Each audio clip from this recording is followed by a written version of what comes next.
హైదరాబాద్ నగరంలోని అత్యంత luxury and security ఎక్కువగా ఉండే ప్రాంతమైన జూబ్లీహిల్స్ లో దారుణం చోటు చేసుకుంది.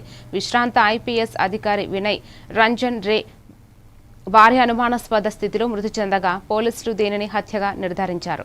ఇంట్లో పనిచేస్తున్న నేపాలీ పని మనిషి ఈ దారుణానికి ఒడిగట్టినట్లు పోలీసులు ప్రాథమికంగా అనుమానిస్తున్నారు. నిందితులు అత్యంత క్రూరంగా ఈ హత్యకు పాల్పడ్డారు. బాధితురాలి నోట్లో గుడ్డలు కుక్కి ఆమె గట్టిగా కేకలు వేయకుండా అడ్డుకుని ఊపిరాడకుండా చేసి ప్రాణాలు తీశారని సిపి సజ్జనార్ వెల్లడించారు. ఇంట్లో ఎవరూ లేని సమయం చూసి కేవలం దోపిడీ కోసమే ఈ అగత్యానికి పాల్పడినట్లు తెలుస్తోందని, హత్యానంతరం నిందితులు పరారు అయ్యారని పేర్కొన్నారు.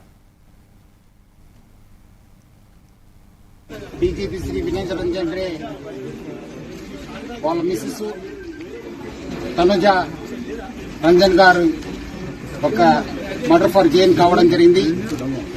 ఈ ఆఫెన్స్ తెల్లారుజామున 2 గంటల ఆయన చెప్పి మనం అందాజు చేయడం జరుగుతుంది. దొరికిన ఆధారాల పైన ఇది ఒక నేపాలీ గ్యాంగ్ పనిచేసిందని చెప్పి మనము ప్రాథమిక అంచనా తెలియడం జరిగింది. వాళ్ళు కాంటాక్ట్ పెట్టుకుని ఈ నేరానికి పాల్గొన్నారని చెప్పి మనకు ప్రాథమికంగా తెలుస్తుంది. మన సీనియర్ ఆఫీసర్స్ అందరూ కూడా దీనిపైన ప్రత్యేక శ్రద్ధ పెట్టేసి డెఫినెట్లీ ఈ గ్యాంగ్ ని పట్టుకోవడానికి కృషి చేయడం జరుగుతుంది.